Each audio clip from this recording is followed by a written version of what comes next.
Hello friends, welcome back. Today a very simple, quick lesson on how to get around the fingerboard. I know there are a lot of techniques, a lot of tricks. I think that this might be one of the simpler ways to do it. And with a little practice, you'll get the feel of where to find different notes or different positions on your guitar fingerboard. But before we begin, friends, please remember to hit that subscribe button and spread the word. Always great to welcome new passengers along this guitar playing journey. So let's begin. As we get a little bit more into the guitar, we start to learn some bar chords, okay?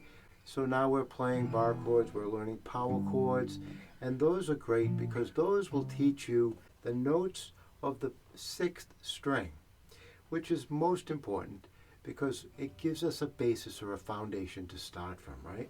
So typically we're going to learn how to play a G power chord, right? And then we're going to learn how to play the 4, which would be the C, and then we play the D.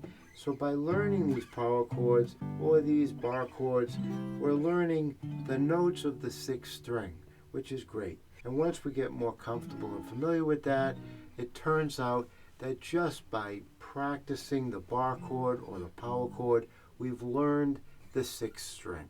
We know where all the notes are. That just comes through practice, and it's a very good foundation. Now, again, once we learn those power chords or bar chords on the sixth string, we will then go and learn the bar chords on the fifth string. And again, by doing that, by learning either the power chord with the 1, 3, or the bar chord, we're going to learn the B flat. We're going to learn the C, right? We're going to learn again doing 1, 4, 5, and C, C, F, G, C, right? And again, by learning those bar chords, by learning those power chords, we're going to learn the notes on the fifth string, at least to a working capability. Now, as far as the 4, 3, and the 2, that's where we get into a little bit of difficulty sometimes.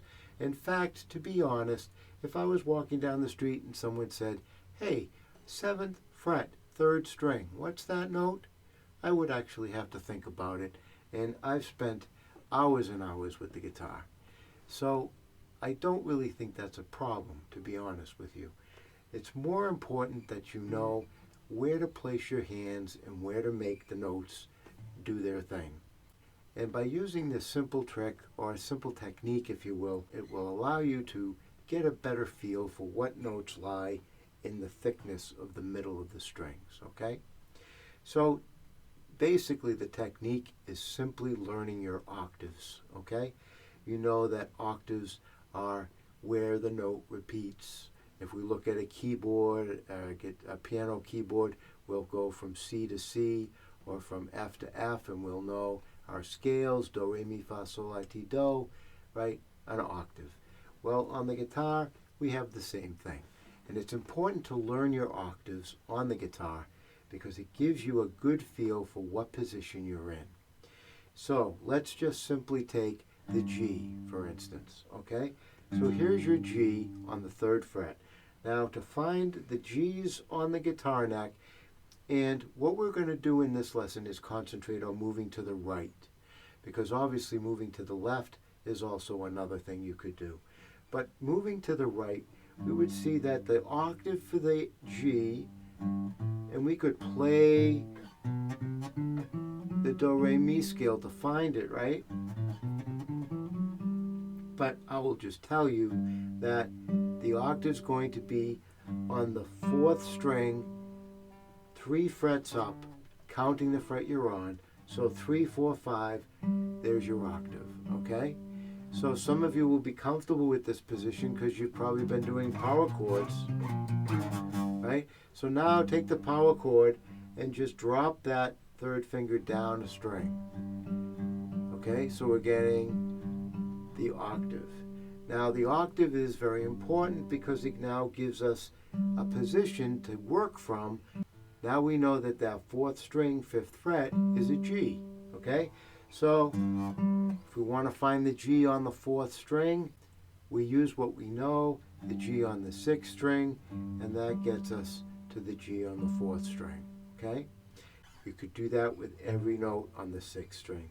Here's the A on the 4th string, okay? If you want to play a little blues progression, starting on that octave, right? Now you can go to the octave below and do the exact same fingerings. Exact same fingerings because remember that the 6, 5, 4, 3 strings are all tuned in fourths. So whatever you're doing on the 6th and the 5th string, on the 4th and the 3rd string will be exactly the same because the tunings are identical in fourths. The trick comes in when we go to the 3rd to the 2nd string, right? Where of course we have a 3rd instead of a perfect 4th, so now we have to shift a fret to get that to work. So if we were going to play the full blues, that's where that shift would have to come into effect. But the fingerings are the same for this blues scale. If we went to the octave now, the first 2 strings would be identical, and then we would have to do the shift to get the last 2 notes of the blues scale. Okay? So now that we have the octave, we now know where to find all the notes on the 4th string. Now let's go from the 4th string, now that we know that that is a G, and let's find a G an octave above that. So now we're going to go to the 4 frets up, because remember we're going across the 3rd to the 2nd, so when we go across from 3rd to 2nd string, we have to account for that difference in the tuning, right? The 3rd to the 2nd string is a major 3rd. Do, mi, instead of all the other strings, which are a perfect 4th. Da, da, da, da, da, da, all perfect 4ths. So when we have our G, okay, when we want to find the G an octave above, we would probably think, oh, we just go like this, but that won't quite get us there, right? Because that's a major 7th. So we have to go out here to get the perfect octave, okay? So again, to get those octaves, now we have go up 3 frets, skip a string, go up 4 frets, skip a string. And now we have our G all the way across the fingerboard, right? So now we can do that for any note, okay? So we can go, so we want to find a note. Well, we remember from our bar chords that this 8th fret is a C, right? And we know that from our basic C, right? So that's C. Now we want to find the other Cs. We can go 3 frets up, and we can skip a string to the 4th string. We can get the C, and then we go from this C down to this C, and we get the Cs. So this is a nice little thing to practice to get all your octaves in place from the 6th string. Now we can do the same thing from the 5th string. Assuming that we know our bar chords on the 5th string, right? We know that this 3rd fret on the 5th string is a C. Well, just like we did to the G, we can go C up 3 frets and get the C an octave above, okay? So we would go from the C on the 5th fret in the 3rd string, and we would come down to the 1st string and get our C 4 frets up. It works the same. 6 to 4, 3 frets, 4 to 2, 4 frets. 5 to 3, 3 frets, 3 to 1, 4 frets. And of course, 4 frets because of the difference in the tunings of on the guitar. So back to my question, what is the 7th fret 3rd string note? Well, if I play that note and I use the technique that I just showed you, I would come up here to get my octave below, and that note is of course a D, right? Because I know from my bar chords on the 5th fret, D, C, D, E, right? So now I know that I just have to come back to get that octave, and that's a D.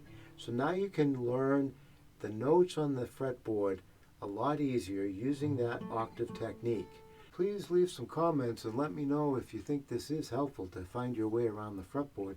I think it is. At least it's a tool you can use amongst all the other tools that are available to you. I think that's also very helpful when you're playing some blues and you're learning your blues scales, using that same form, the 1, 4, 1, 2, 3, 1, 3, and then coming up here using the same form to get that blues scale to work for you up above on the fretboard. Of course, you have to remember when you go from 3 to 2 that there is a shift there, but the form is exactly the same.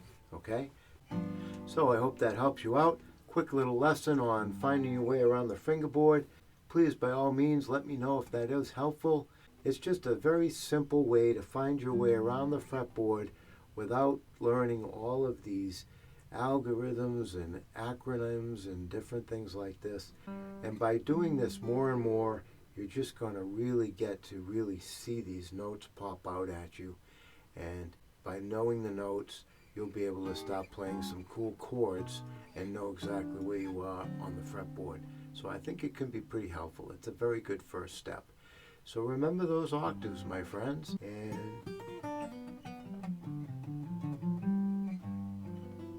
see you next time.